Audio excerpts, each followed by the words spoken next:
o que a Bíblia fala sobre a morte. Vamos entender hoje como a Bíblia nos apresenta esse tema morte, certo? O que acontece após a morte, em que estado o ser humano fica após a morte. Vamos entender passo a passo esse tema. Então, como primeiro texto, vamos pegar Jó, capítulo 7, versículo 9 e 10. Assim como a nuvem se desfaz e passa, assim aquele que desce à sepultura nunca tornará a subir. Nunca mais tornará a sua casa, nem o seu lugar jamais o conhecerá. Como o primeiro texto aqui que a Bíblia nos apresenta é que quando a pessoa morre, ela não volta mais, nem a sua casa o conhecerá, porque ela não volta, ela não tem como voltar, entendeu? Então, como primeira luz aqui de texto, ela diz aqui que nunca mais tornará a sua casa, nem o seu lugar jamais o conhecerá, né? Quando desce a sepultura, não tornará a subir. Salmos 6,5 diz assim, porque na morte não há lembrança de ti, no sepulcro quem te louvará. Aqui ele nos diz, nos mostra que um morto não pode louvar a Deus. E uma das coisas principais que nós entendemos, que faz parte da consciência do ser humano, da consciência do ser, de qualquer ser, é reconhecer Deus e adorá-lo, entendeu? Então aqui diz que quando na morte não há recordação nem louvor a Deus. Então já é um sinal de que a morte é apenas um estado. Não tem como a pessoa estar ali fazendo qualquer coisa, porque primeiro, não há recordação e segundo, não há adoração. Então, aqui em Salmos 6,5 ele fala isso, certo? E indo mais adiante, em Salmo 30, verso 9, diz assim, que proveito há no meu sangue quando desço a cova? Porventura te louvará o pó? Anunciará ele a tua verdade? Uma outra coisa que a gente entende, né? Que lá em Atos 1, 8 diz, mas recebereis poder ao descer sobre vós o Espírito e sereis minhas testemunhas. Então, uma das finalidades do ser humano é anunciar a verdade, né? E ser testemunha. Então aqui ele diz assim, que proveito há no meu sangue quando desço a cova? Porventura te louvará o pó? Anunciará ele a tua verdade? Então, nem louva e nem anuncia a verdade. Então, não existe um propósito para a pessoa quando ela está morta, entendeu? O propósito dela é definido durante a vida. Então, não tem como a gente dizer que a pessoa vai fazer alguma coisa no outro lado, entendeu? A priori, né? A gente está analisando os textos aqui para a gente chegar a uma conclusão lógica e sensata, entendeu? Não vamos aqui também bater martelo sobre nada disso, até porque isso não é um ponto de salvação. Aqueles que acreditam que existe ali uma vida depois que morre e vai para algum lugar, não acredito que vá se perder, e nem aqueles que não acreditam que ele vá imediatamente para algum lugar ali, a não ser para a sepultura, né? Além da sepultura. Então, em Salmos 115, 17 diz assim, os mortos não louvam o Senhor, nem os que descem ao silêncio. Então, mais uma vez mostrando aqui que não existe louvor, não existe adoração, então não existe finalidade, entendeu?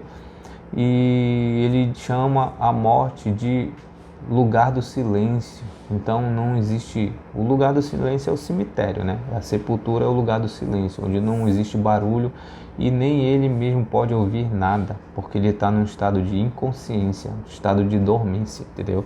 Nós vamos ver isso mais um pouco adiante. Salmo 146, 1 a 4. Louvai ao Senhor, ó minha alma, louva ao Senhor. Louvarei o Senhor durante a minha vida, cantarei louvores ao meu Deus enquanto eu for vivo. Não confieis em príncipes, em filhos de homens, em quem não há salvação. Sai-lhes o espírito, volta para a terra. Naquele mesmo dia perecem os seus pensamentos. Então aqui diz que na morte nem pensamento existe, nada, projeto, nada. Eclesiastes 9, 5, 6 e 10. Porque os vivos sabem que hão de morrer, mas os mortos não sabem coisa nenhuma, nem tampouco terão eles recompensa, mas a sua memória fica entregue ao esquecimento. Também o seu amor, seu ódio, sua inveja já pereceram, e já não tem parte alguma para sempre em coisa alguma do que se faz debaixo do sol. Versículo 10. Tudo quanto te vier à mão, faze-o conforme as tuas forças, porque na sepultura para onde tu vais, não há obra, nem projeto, nem conhecimento, nem sabedoria alguma. Isaías 38, 18 e 19. Porque não te louvará a sepultura, nem a morte te glorificará, nem esperarão em tua verdade os que descem à cova. O vivente, esse te louvará, como eu hoje o faço. O Pai aos filhos fará notória a tua vontade. Ele está dizendo aqui que os mortos não podem ensinar nada. Os mortos não podem aconselhar a nada. Então ele diz, o Pai aos filhos fará notória a tua verdade. Ou seja, não é o morto, não é consultar os mortos. Olha, o que tem aí do outro lado? Me explica aí para mim entender, para que eu possa fazer, para que eu possa viver a minha vida da forma mais proveitosa, algo assim, entendeu? E o que acontece então, logo após a morte? O que a Bíblia ensina aqui? O que a Bíblia diz? Voltando lá para Jó, capítulo 17, versículo 16, vai dizer assim, as barras da sepultura descerão quando juntamente no pó teremos descanso. Que ele já dá uma outra luz. Olha só. Então em Gênesis 2,7 diz, porque tu és pó e ao pó tornarás. E Gênesis 3,19 ele diz que o homem foi formado do pó. Então aqui em Jó ele fala, as barras da sepultura descerão quando juntamente no pó teremos descanso. Então aqui cumprindo, o que diz Gênesis, ele fala que no pó acharemos descanso. Então ele já dá mais uma luz de que na morte nós descansamos. Em Jó 34, 14 e 15 diz assim, se ele pusesse o seu coração contra o homem, o recolhesse para si o seu espírito e o seu fôlego, toda a carne juntamente expiraria e o homem voltaria para o pó. Salmo 103, 14. Pois ele conhece a nossa estrutura, lembra-se de que somos pó. Eclesiastes 12, 7. E o pó volte à terra como o era, e o espírito volte a Deus que o deu. Naquele texto de Jó 34, a gente viu que ele fala, recolheria o espírito e toda a humanidade voltaria ao pó, recolheria o espírito. E aqui ele fala, o pó volte à terra como era e o espírito volte a Deus que o deu. A gente tem que entender o que é esse espírito aqui. É a consciência, é o ser humano que vai numa forma corpórea para o céu. Isso que a gente tem que entender. O homem foi formado do pó da terra. Deus soprou em suas narinas o fôlego da vida, que é a respiração do ser humano. O fôlego é o espírito, é isso que é o espírito, que vem do grego pneuma, que é ar, respiração. Então, o fôlego da vida. Então, ele passou a ser uma alma. Então, ele juntou ali os elementos pó, espírito, fôlego de vida, e ele passou a ser uma alma, um ser pensante, um ser. Então, a morte é apenas um sono. Na morte não há consciência, não há pensamento, não há projeto, não há nem lembrança. Então, não existe propósito para o ser humano quando ele morre. Não existe um propósito dele estar em algum lugar, porque ele não tem como adorar a Deus na morte. Ele não tem como louvar a Deus, até porque a lembrança já jaz, A Bíblia fala que não tem nem lembrança, nem projeto, nem nada. Ele fica no pó da terra descansando. Daniel 12, 2 e 13. E muitos dos que dormem no pó da terra ressuscitarão, uns para a vida eterna e outros para a vergonha e desprezo eterno.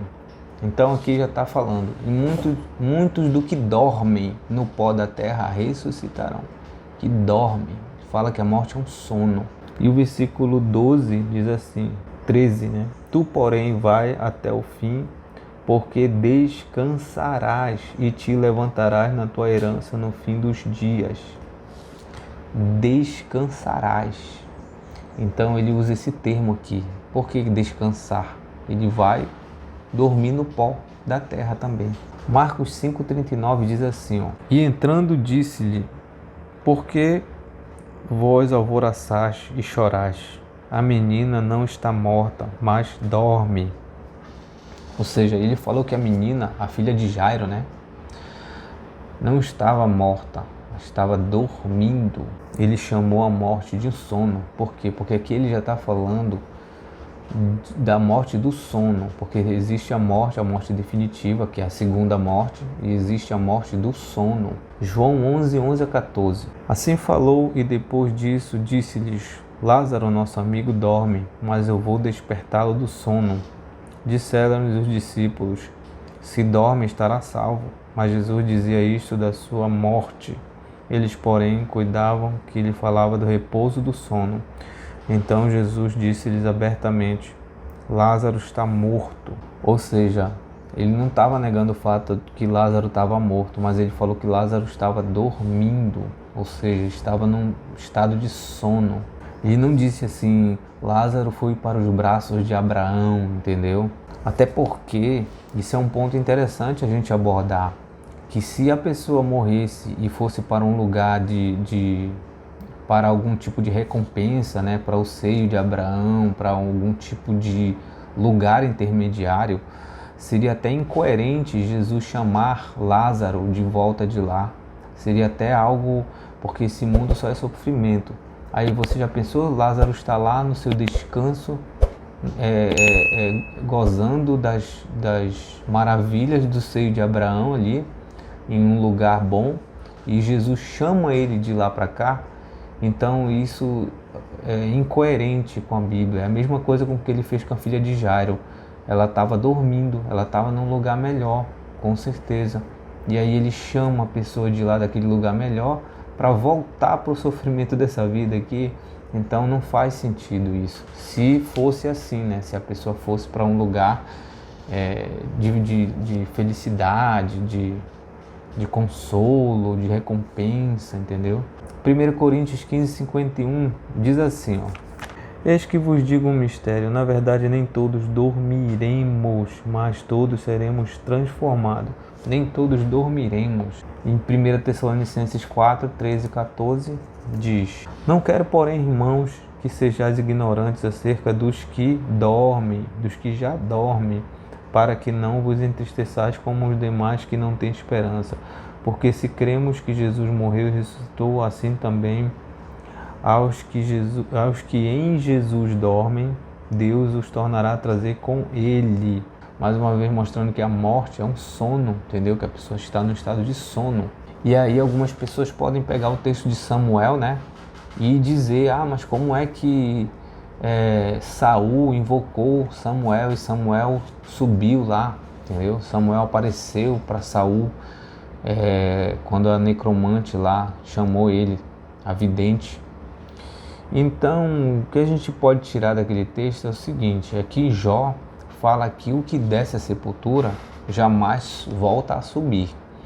Então a gente pode, ainda que o espírito ali, né, alguma coisa assim, falou a verdade ali, se a gente ler o texto de 1 Samuel 28, mas mesmo assim não dá para dizer que aquilo era o espírito de Samuel mesmo, porque a gente tem até um relato lá em Atos de uma vidente que ela faz revelações de Deus sobre Paulo e Silas, né?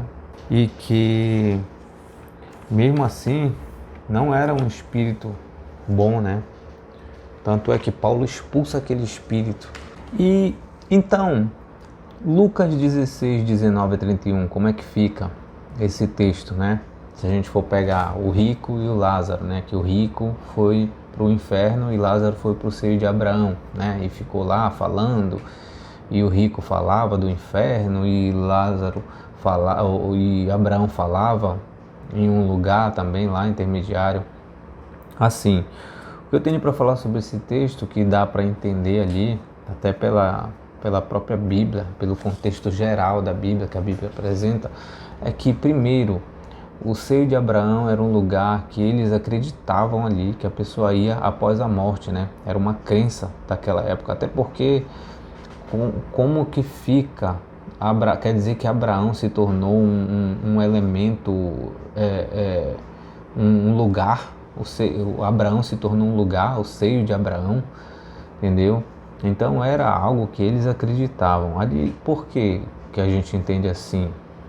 Por que dá para entender dessa forma? Aí entra aquela questão, novamente, né? A gente pegar uma história, né, que ele contou ali e jogar fora todos os textos que falam anteriormente lá nos profetas e que o próprio Deus falou, né? Não dá para dizer assim, como uma vez uma pessoa falou para mim, que tu prefere Isaías ou Jeremias ou Jesus falando? Isso é uma coisa absurda, porque senão vai dizer que a palavra de Jeremias e Isaías não é a palavra de Deus, não era Deus falando através dele, e aí vai ficar complicado, né?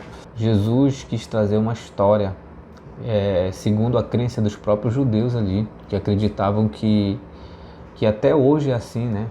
Eles acreditam que as pessoas afortunadas eram pessoas que eram abençoadas por Deus, e as pessoas pobres, o leproso, um doente, era uma pessoa que havia recebido algum castigo, né? Algum castigo hereditário da família, alguma coisa assim, alguma maldição de Deus, entendeu?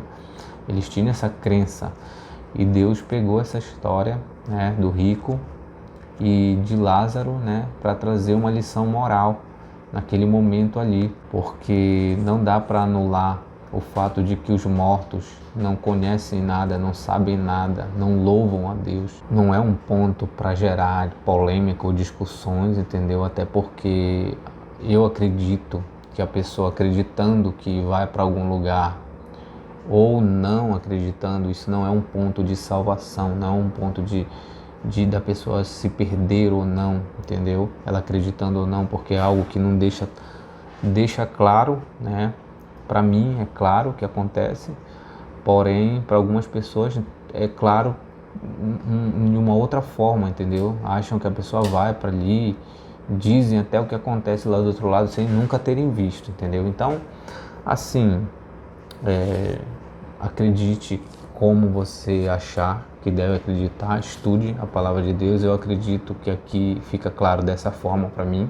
Ficamos por aqui por hoje e até o próximo estudo.